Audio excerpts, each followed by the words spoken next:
Hi, my name is Dr. Vas Taras, and today I'm going to talk a little bit about effective presentation.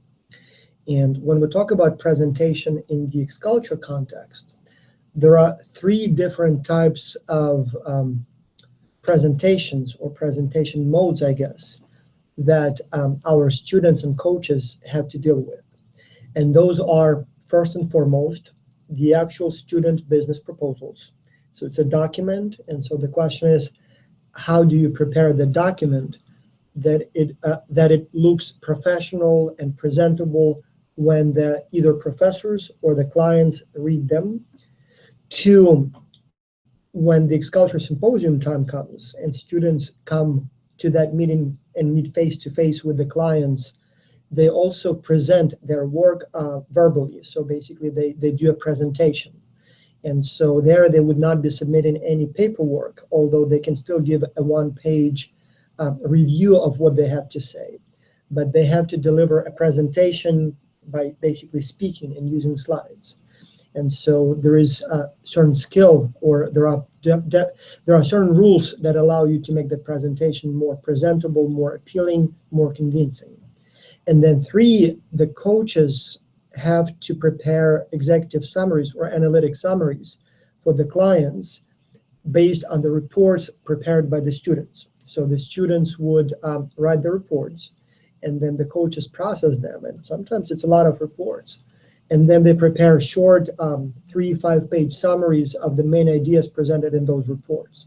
And so again, it takes a certain skill or certain art to prepare those analytic summaries so that they can quickly and efficiently summarize all the ideas presented in a lot of reports. And so the plan here is to prepare a series of training materials for you to teach you how to do those presentations. And so this particular module will focus on the student business proposals. And we can talk literally all day about how to design documents so that they are appealing to the eye, that they are easy to read, that the information is presented effectively. And I'm not going to do that. Literally, it will take a lot of time, and many of those things are basics that I hope you know, or you can easily find from other sources. What I will do here is I will look at some of the examples of existing X-Culture business proposals from the last semesters. And I will try to give you some examples of the good and the bad. So I will give you some examples of the commonly made mistakes or maybe some presentation blunders, as well as I will show you some of the reports that look fine and nice and beautiful. And I will try to talk about them kind of topic by topic. For example, what's the best way to organize your title page? What's the best way to organize your executive summary?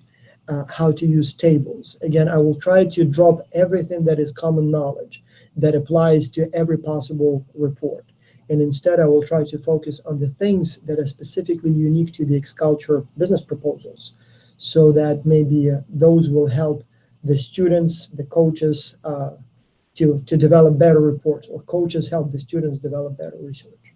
And so I'm going to share my screen and show you what I found so far. And I literally just went through some of the older reports and just selected some of the examples of effective and ineffective presentations. So let's go first to the title page. And so what I have to say about the title page in terms of the general rules, it has to be neat yet informative. And it sounds very simple, but in reality, it's not. You would be surprised how bad many title pages are. You literally look at that title page and you don't want to read the rest of the report. And the truth is that that title page in many cases determines if your report will be read or not, and what grade that report will receive. The truth is that people often judge basically the product by its wrapping, right? So the book by its cover. And it's so true when you have literally hundreds of reports to read and you have limited time and you cannot read them in detail. So all those visual cues determine whether or not you even want to read the report, and then how you evaluate it. And so it's very, very important to have the title page to be as neat and as informative as possible.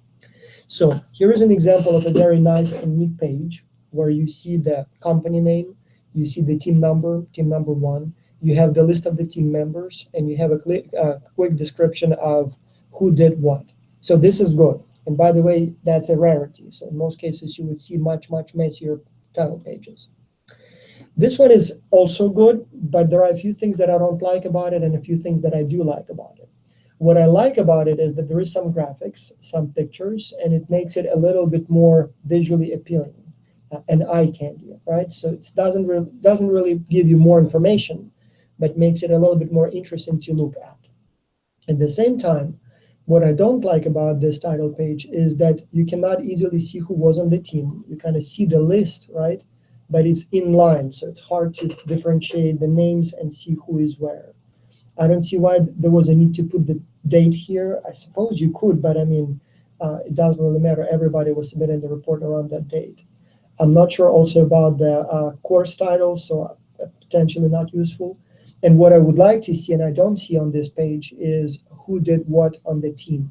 In many cases, professors would like to know who was responsible, for example, for the marketing section, because maybe that student did a wonderful job and the professor wants to specifically give a higher grade to that student. Or maybe the client will want to hire that student, and so you want to make it clear who did what. And maybe there is somebody who didn't do the work. You want to put that name there and specifically say this person didn't do anything. What I don't like about this title page also is that the picture of the sculpture, the logo, is low resolution. And I'm not sure if you can see it on your screen, but it is fairly low resolution and it looks unprofessional. It looks like a stolen picture from somewhere and you just didn't have it in high res, and so you just slapped it there and it doesn't look professional. So I would look for one that is higher resolution, and it's usually easy to find one online, at least for the sculpture logo. This one I like because, again, it has a nice picture. It's a nice photo of the product that your client makes. I also like that there is a list of names here with who did what. But then again, I don't see why it was so necessary to make the email addresses to stick out so much, so bold. And at the same time, if it was a bullet list, it would be easier to read. Here, I don't understand what's the deal here with the indenting, right? So if you wanted to maybe move the second line here as well, if you see my mouse, it would make sense. But here, the way it is now, it's very poorly centered, and so or aligned. And so the information is here, the picture helps, but at the same time, it's almost impossible to figure out where one name ends or one block ends and another one starts. Plus, again, the company name could have been more prominent. It's an important piece of information, so I guess the client may not be happy about seeing their name in small font. This one is interesting. I like this one because they were creative in a sense that they wanted to add the names of their student or team members. So I really like the idea, kind of presents or adds a personal touch. But then again, when you look at the pictures, not professional at all. I mean, maybe this one is kind of okay, but the rest, I mean, the guy with the backpack and you don't really see the face, the bouquet of flowers, what's the deal here? This one, why couldn't it not be made smaller so that the whole face fits? And what's this one? I don't even know what he's doing, holding some sort of a vase. I mean, the idea is brilliant. The execution is poor. I like that the team has the name, Team Uganda, again, wonderful. But then again, what's the deal with all this alignment? I mean, couldn't you make it, put it in nice, neat columns? I mean, why the country name is here? So great idea, poor presentation, looks unprofessional, right? This one is nice in the sense that, again, it has a picture and it has a kind of background to it. And when the client sees hundreds, if not like literally hundreds of reports, this one will be different. Everybody's will be on the white background, and this one is on the green background. So at the very least, it will catch your eye. So it will be a little bit different from the rest. And again, it's very nice that the names are nicely, neatly centered. So it's easy to see where one block ends and another one starts.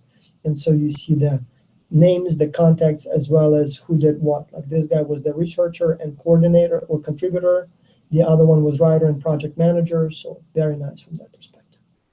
And here's another one that is also relatively nice. So again, some good graphics, some extra art, but not too much. And you don't want it too much. And then at the same time, you have a nice list of the team members and then who did what. And those who didn't participate, it clearly says they didn't participate. So it's basically 3 students who did all the work. They added their word count. I'm not sure if you need that, but I suppose it doesn't hurt. Page number, again, I'm not going to talk about the optimal page number. Obviously, each report may need a different number of pages depending on the purpose. In Xculture, we usually say 15 to 25 pages. What I will say, though, is that when you are a student in school or even in college, in many cases, the word limit is there to force you to write more. They would say no less than, let's say, 3,000 words. And so for you, the challenge is, how do you say so much? Like my kids are in school and they always struggle to say enough words. When it comes to business, your challenge is the opposite. You would like to say what you have to say in as few words as possible, as in a short text as possible, as short as possible. Because first, you will always have more to say than you can. If you have spent a whole semester studying the topic, chances are you will be able to say thousands and thousands of words. And then if you add to all of that, all the tables and graphics and appendices, you can literally make it easily a few hundred pages long. It's not a problem. The challenge is, how do you condense all that wealth of information to only a few readable pages? Because as I said many times, your professors, your clients, they will have a lot of reports to read, and they will not have the time to read them all. In my first semester when I was doing this, I remember I asked my student, my graduate assistant, to print out the reports for Xculture that I need to read. And each report is like 25, 20 pages or something like this. But once you print 100 of them, all of a sudden you're left with like this much paper. We are talking about like literally, like a foot, 30, 40 centimeters of paper, thousands of pages. And there is no way a human being, especially a busy executive or professor, can read thousands of pages of reports. So they will only look for some interesting information, and they will only look, spend maybe 3-5 minutes per report. And so the trick here is to say all the key things you need to say in so few words that the key information can be reviewed in 10 minutes, 5 minutes, maybe 3 minutes. So you want to be as short as possible. And so the reports that win usually are relatively short reports. So you don't want to condense it to 2 pages only. You want to provide some details. But usually, if in doubt, go for shorter. So if it says 15 to 25, aim for 15. So it eventually will probably be more, but you want to keep it as short as possible. Now, executive summary. Make it very easy to review your main points. The truth is that in most cases, the executives, the professors will not even read the report. They will only look at the executive summary. And if from the executive summary, they get an impression that 1, the report is professionally developed, and 2, some of the ideas are interesting, only then they will go to the rest of the report and will try to find more information. So your executive summary is essentially your basically sales page, right? So your title page, that's how you look. So if you look like a homeless person and you're applying for a job as an executive, more likely than not, you will not even get an interview. Same thing here. If your title page looks messy, looks unprofessional, low resolution, too much text, not clear where what is, there is a good chance your report will not even be read. But if you pass the title page test, you will then be presented with the executive summary page. And so that's where you basically advertise what you have in the report. And if it's interesting, you may get a few minutes of the actual report reading from the executive or client. But if not, they probably will not proceed further. And so here are some of the examples. This executive summary I don't like, and the reason for that is it's text only. I suppose some people will read it, but if it's your report 55 for the day, or maybe report 70 for the day, and again, many clients will read over 100 of those, and you see so much text, and it's impossible to figure out where one idea ends and the next one starts, I probably will not even read it, or I'll very quickly read through it, and more likely than not will miss much of the information. So plain text is always a bad idea for an executive summary where it should be easy to see right away what ideas, what points pertain to what ideas. This one is also even worse. I mean, like 2 pages of text. Think about it. It will take probably 3 minutes or 5 minutes just to read this executive summary, plain text. Nobody's going to, or maybe somebody will do it, but it will be very, very hard to stay focused on this 2-page summary when you have 50, 60, 70, 80 other reports to read. So definitely not very good. This one is better. It's a bullet list. It's easier to see. So industry and competition analysis, market success criteria. So at least I see the topic and I can get directly to the issues that I'm interested in. The only thing I don't like is that it's 2 pages. I mean, again, a little too long. Why was it like, why does it have to be double spaced? Couldn't you make it single spaced and put it all on 1 page so that there is no psychological barrier where you have to flip the page and, you know, feeling that you have to do whole 2 pages. This one I like more. So this one is also fine. You have a nice bullet list or division into sections. What I don't like is that instead of the topics here, it gives you the chapter numbers, like chapter 1, chapter 2, and 3. Who cares what number that is? Put the topic here. Instead of saying chapter 1, say country or country analysis. Instead of saying chapter 2 and 3, say entry mode. Chapter 4 or 5 or 6, say marketing. Like, you want to see what the topic is. I don't know what chapter 4 is. I don't know what chapter 6 is. I want to know the topic. And I don't know why the students chose not to do it. Honestly, I was not able, I've gone through pretty much all of the reports from the last semester, flipping pages quickly. And again, it's like 1,000 submissions, so I didn't look through all of them, but I opened at least 100 of them. And honestly, I didn't find a good executive summary as far as the structure and presentation. So I created one that I think would be the best one. And so that's what I did. So you have executive summary here, and then you do, like in the previous one, nice separation into sections. But instead of numbers, I give topics. Like, for example, I would do it like this. I would say company or company analysis. And I would provide one key strength here. And I didn't write here the actual text, but it would be like 1 or 2 lines. Whatever you think is the key strength of that company is low price, high quality, innovative design. Key weakness, for example, very expensive, or maybe not available in languages other than English. And then maybe one great opportunity, like everybody needs it now. So for example, everybody looks for plagiarism detection software, and so the need is increasing. That's where your opportunity lies. Or a big threat. You have some established players, it's hard to deal with them. So whatever they are, you just add 1, maybe 2 lines, but again, you clearly see that this is the analysis of the company. Then you see that you're talking about the market, and so you clearly say market. And then you say Argentina, for example. I'm just making this up. So the client sees right away what market you're proposing. And here, in a few words, you explain why. It's close, enough rich people, no competition. Again, whatever the reasons could be, you can summarize them in literally 3-5 words. And then entry mode, franchising. Why? Low risk, great growth potential. Again, you said only 5-6 words, but you identified clearly what the proposed entry mode is. You identified clearly what the reasons are, and you move on. Potential partners or distributors or whatever your client asks for. Again, company A, B, and C, or X, Y, and Z. And so I provided the names, and I put contacts in the report. So if the client thinks those are good distributors, or they are ever interested in distributors or partners, they can go to the report and find their contacts and names.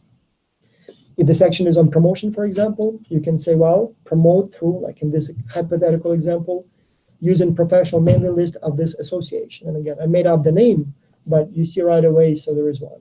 It says that everybody who is a potential purchasing decision maker is covered or is a member of that association. So he or she will receive the email. It's free to send, but it will cost you $100 to be a member of this association, so you can send the list. So 3 lines, you explained everything, and then if I find it interesting, I can then go to the report and find more details on this association and the mailing list they manage and who's on that mailing list and how much it costs to be a member, all those details. Staffing, again, I would say you need to hire sales representatives, recruit via, for example, recruitment.de or whatever the country, costs $50 to post an ad, pay 20% commission to the sales representatives, No need to offer benefits. So you provided all the key things related to the need to hire people, where to hire them, and how much it will cost. And then again, I can go, if I find that interesting, I can go to the report and read the rest. Same thing with, for example, payment options and then shipping. So I provide all key details, and then the report itself gives the additional information. Like, for example, shipping, and it should have been C as S-E-A, sorry, misspelling. So shipping, you should ship it by the sea, by the ship, much cheaper. And since the product won't spoil, timing doesn't matter. Current prices are, for example, $100 per ton. Current timing is 4 weeks. Best shipping company XYZ. A few other options in the report if you would like to take a look.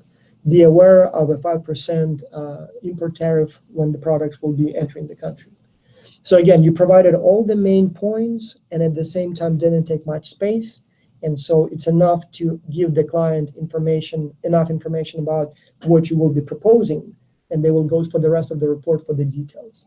1 page maximum, neatly separated, easy to see, easy to read, a nice, good summary. And as you see, I'm not getting into any fancy fonts or anything like that, so it's neat and clean and easy to read. Figures and tables. Yes. Yes. Use as many tables, as many figures as possible. Always use tables or figures instead of plain text. Plain text is nice when you write a book. Plain text is not nice, is not good when you are presenting ideas. Plain text is hard to navigate. And when people don't read the whole thing, when people only try to spot the things that they need and read those, plain text is just too hard to navigate, too hard to find those specific points in the document that you need. So try to use tables, figures, and other things to illustrate your points, but at the same time, be neat. And here are some of the examples. So for example, this team used 1 page in the form of a table and a bullet list for the SWOT, for the strengths, weaknesses, opportunities, and threats analysis. It's nice. It looks fine. I'm not sure if I would have put it in like this, window type of format, but why not? At least it's easy to see and separate and read. Here's another opportunity or another example of how the SWOT analysis is presented in a table-like format. Again, not necessarily the only way to go, but again, easy to navigate, looks visually appealing. So I suppose that's a good format. Now here's a bad example of a table. So here is a table, apparently from an Excel file snapshot, but I mean it's impossible to read. I mean it's so small. I don't get it. I mean this table is completely useless. It's too busy and unreadable essentially. So bad idea. So a summary would have been much nicer. So unless you want to show that you have so much data that it's almost impossible to review all the details, this is a better idea. This one, same thing. I mean, technically it's readable. The font size is large enough, but it's so many numbers, so many digits, nobody reads it. Like, for example, why do you need to add 5, 4 zeros at the end of each document? Delete all those zeros and say in thousands, right? So instead of 2.6, 2600000, just put it in thousands or million and put like 2.6 million, 0.96 million, or 0.9 million. So it seems to me like it could have been much, much more condensed. Likewise, why do you need to put the percentage sign each time for each number? I mean, isn't it the same thing for everybody? So you have user percent Asia, so 0.2, 0.1. So I would even drop the 0 and just put 0.1 instead of 0.1. Same thing here. Why do you need to add the percentages? So this table could have been done much lighter. So you could have deleted probably half of these digits, maybe even 2/3 of these digits, and without reducing any informative value of the table. So I don't know. It just seems to me like an unnecessary busy table that could have been done in a different way and made much leaner, much simpler to work with. Same thing here. So a nice graph. I suppose there is some value to it, but again, the font is so small that you can't really read it. It's not centered. It just doesn't look nice. It doesn't look professional. I would have made it bigger if you need it. I would have put it right in the center. And so otherwise it just looks like, some sort of a mistake. Now this table is bad. And the reason it's bad is because first it's a basically copy and paste from a website or somebody else's document. And so if you're doing this, you always want to reproduce the table because as you see, this one was probably a very small picture somewhere on the website. It was snapshot, so basically, cropped and then put here and then blown up to the whole page. And so the resolution becomes very low. So you can't really, read the numbers. It looks very, very unprofessional. And so if you could have recreated this table from the beginning and used your own native fonts, you could have increased the resolution. You could have made it look much more professional. And then it wouldn't look like you stole it from somewhere. Not to mention that, again, why do you need to add these percentage signs each time you see percent change? So you don't really need to put the sign percentage after each number. So the table itself could have been improved, but again, you should have not just copied and pasted it because it looks just sloppy. Same thing here, like why not centered? What's this? I mean, how could you create a PDF file without first checking that the tables are not, if the tables are aligned? I mean, it just shows that you're not professional. I mean, I don't even want to read the rest if you could make a mistake like this. So plus, why not create a table? It seems like it is like a snapshot from somebody else's website. I mean, why didn't you spend the time to create your own table and paste this text there and make sure that the resolution is fine and make sure that it looks nice and neat and aligned? So this is just, a quick bad fix, and not to mention that the font size is small and not readable, so just not professional. Likewise, this one. I mean, did you really have to have a whole figure for this, yes and no? It just seems to me like it's so much space is wasted for something that is not really very useful. And then on top of that, you didn't even label it, like I don't even know what it shows. Have you ever considered a study abroad? I suppose that's what the question is, or table name is. I don't know. It just seems to me like a whole page is wasted on something that is not very informative. So better job could have been done. Now this is interesting. So the reason I'm using this as an example is because real life examples are always good. And so here that's an example of how the ad could be placed on a real Google search page. And so here it's totally justifiable and it's engaging and the client can look at this. So every time you have an opportunity to use a real world example, pictures, I suppose that's fine. And it probably has been created by the team, so they show what it might look like. And so I like the idea very much. So that's where the snapshot and maybe some photoshopping is justifiable. Again, a few more examples of nice and neat graphs. So these look fine, professional, light. The only problem I have with this one is that it has, for some reason, 3 zeros, and you could have put just, set thousands and just drop the zeros. But other than that, it actually looks fine. So here, the only problem I have with this one is that some of these numbers have decimal points and some don't.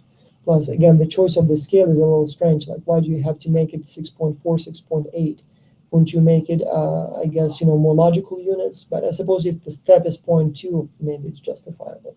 But at least visually, they look nice and, professional. Other than this signature here, again, it looks like it's a snapshot from some sort of a page somewhere. And I'm not sure if it was intentional. I would have cropped it out and provided the source in text itself. But they look much better. So here are some more examples of pictures that are, nice, centered, seem to be in place, at least visually, make it a little bit easier to read the report, make it a little bit more entertaining. So, though, for example, here the period, the point is missing, and right away you think, oh, I don't know, maybe they didn't take enough time to review the work. A few more examples of nice, appropriately used pictures. Again, I would have aligned it a little bit better, but it's always nice to include pictures like this, so it makes the reading more entertaining. And when people are busy and have to read a lot of reports, they kind of appreciate all of this. So, one question or point here, I personally don't like at all alignment of the text on both sides. If you align text on both sides, you always have these huge spaces. Sometimes, the words just don't fit. So either make it so that the word could be broken into two, from one line to another, or use left alignment only. It may not look as neatly aligned on the right, but at least reading becomes easier, because otherwise you have these huge spaces that make it very difficult to read the text. So with the scientific journals, in most of the cases, the alignment is actually always on the left and left only. Here's a good example. So this is a nice graph, illustrative, informative, with a picture. So again, I'm not sure where it was taken from, but it's definitely, visually appealing. And here's another example of how graphics was used to illustrate the different distribution channels. And again, it seems to be appropriately used. It's easier to see this graph. Producer directly to consumer, producer via retailer to consumer, producer wholesaler, retailer, consumer. I don't know what this text is about, and I'm not sure how well this graph fits with the overall text, but it is a nice illustration, and it's a good example of how graphics is used effectively.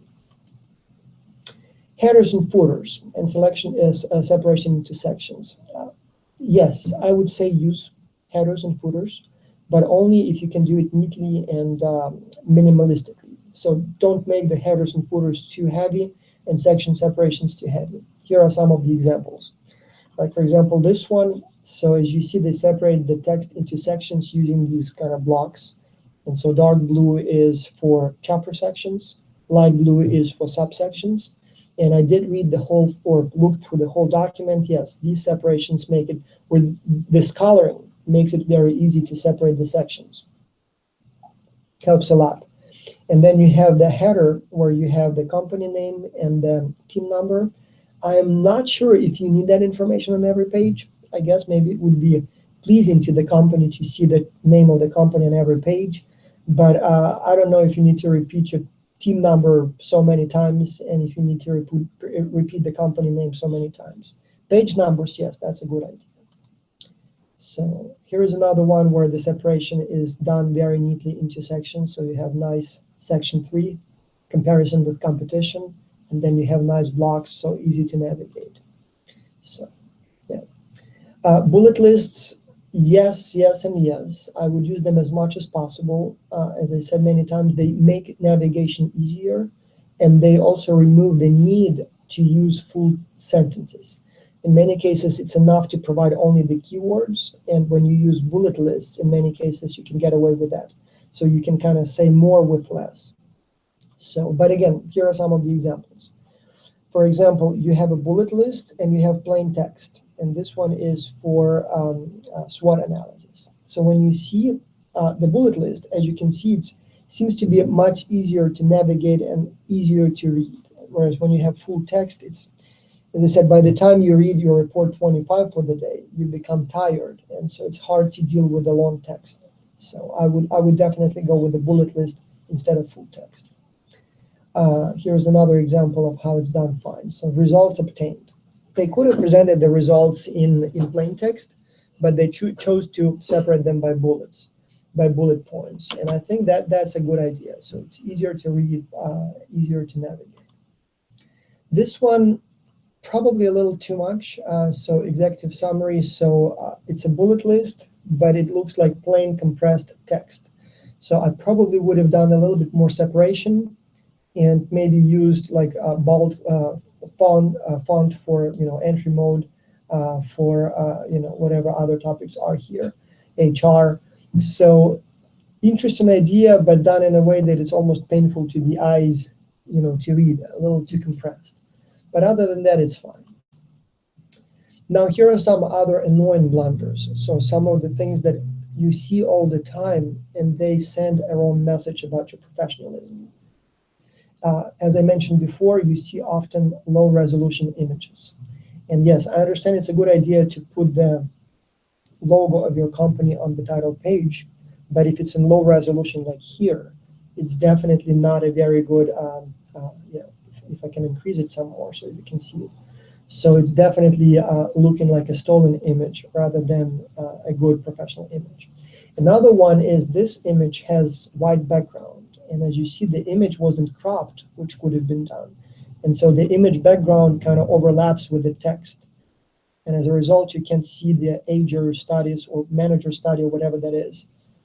I think it would have Voyager study abroad. And so you're even missing half of the word. So it looks like it's some sort of like Ager study instead of Voyager study.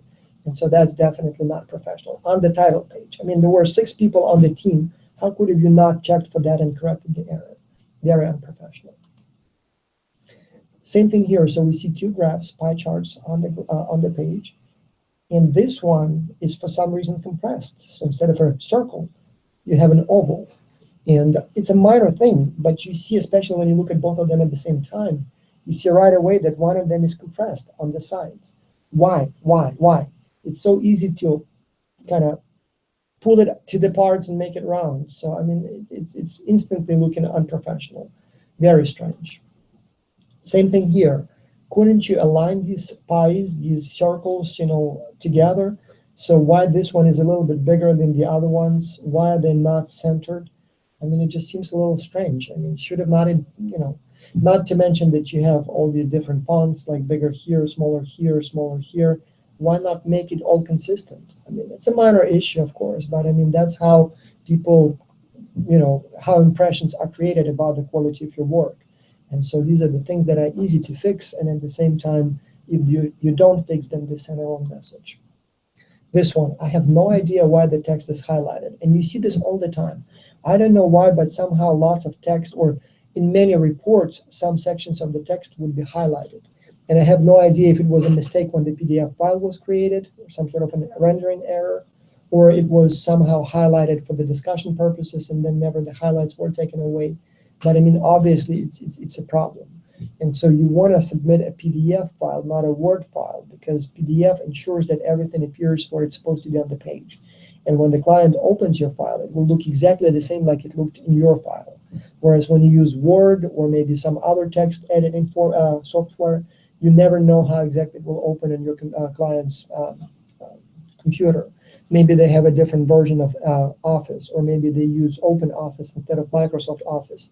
And so you always risk that some of the text will render incorrectly, and you can have something like this. I don't know if it was intentional or if it's a mistake, but it's definitely a problem. These graphs. So you have here change over time, from what I understand. And since there is really no change, I mean, it's not informative. Like I see like 10 years, but it seems to me like every bar here is the same length. Did you really need to have a graph to illustrate the difference over time or change over time? Unless the whole point was to say that there is no change over time, this graph doesn't tell us anything. I mean, it looks like each bar is the same in both the top graph and the bottom graph. Maybe there are some differences, but again, it's so small, so much that I will not be able to read it correctly. So it just seems to me like the graphs here are not helpful at all. And now a few examples of good work. Some of the examples of things that I believe were effective. For example, a very nice title page. I really like this title page. Nice picture, high quality pictures, nice table, some color. So this is a very good example of a title page. Neat and professional with a nice frame. So everything looks very easy and very nice, appealing to the eye, right? This one I really liked. It's from the same report. So I actually thought that was one of the best formatted reports I've ever seen. So this is how they structured the page. So they had sections, and for the sections they had this blue block where you can read the page title. And then they have, for each section, they have a nice small section summary.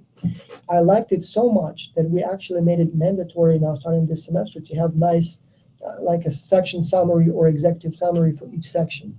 Again, maybe sometimes the reader will get to the section, but will not have the energy and time to read the actual report.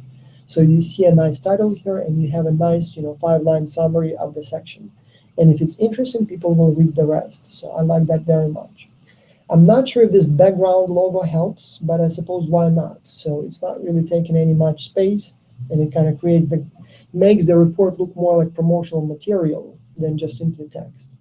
Also, I noticed this one that's interesting. So they have this strange, I don't know if it's in Microsoft Word or some other software, but they have this nice page numbers, and then they have like the section title. So in this case, it's industry and competition analysis. And so it just looks interesting, an interesting design feature. And I thought that was an interesting, type of headers and footers.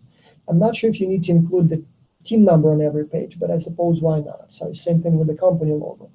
Why not? Maybe, it makes it a little bit, easier to the eyes, more things are happening. But I definitely liked the section summary and this creative headers and footers. And it's the same report, but now with the use of pictures. Again, very appropriate, easy to read. Why not? So it's a different section. So I like this one very much. Here's another title page, and so the reason I like this one is because there is this dramatic picture on the title page, and because it's Plastic Revolutions, a recycling company, I guess a picture of a landfill is very appropriate. So I thought that was an effective use of pictures for the title page. So not necessarily the best title page overall, but the picture is used appropriately. And here is another one. So the reason I like this example is that it's an example of how your advertisement might look like. And it's always a good idea to include pictures, not only describing words, but create a mock copy and include it. And in fact, it's so effective that now we require that every team would design some sort of a flyer. So it always helps. And then also, since you have 3 different versions, you put them side by side, easy to compare, easy to see which one looks better and things like that. So definitely a good idea. All right, so anyway, we can talk about many of those things, but as part of the training for the coaches, at least, what I'm going to do is I'm going to add or give you access to a collection of reports from the last semester, all 1,000 of them. And as a test, essentially, or part test, part training, what I'm going to do is I'm going to ask you to select good examples and bad examples of all those things. So I thought the best way to train is not really me telling you how to do it, but showing you how it's been done in the past and asking you to select examples of good work and bad work. And by you going through many submissions and trying to compare them, what will happen is that you will start developing that sense of what's good, what's bad, what normally you even see. And then once you start comparing, you form this, sort of expectations. And then if you have only one report in front of you, it's hard to say if it's good or bad. I mean, you have nothing to compare, but after you've seen 10, 20, 50, 100 maybe of them, you will start developing a better sense of what's good, what's possible, what is easier to read. And so what I'm going to do is I'm going to give you access to a large number of submissions from the last semester and literally ask you to just scroll. You don't have to read them. Just scroll through and just, try to develop this sense of what's more pleasing to the eye, what's better presentation. And then select some examples for me as a test, whether or not you actually have done it and have made the selections. But as I said, this particular one will not be so much a test, but as essentially an exercise. And so that will conclude this training. And so later on, we will also try to develop the training modules on how to do public presentations, basically presentations verbally with your words in person to the companies, as well as what is a good executive analytics summary. But again, we have time for that, and we'll develop those training modules a little later. All right, thank you so much.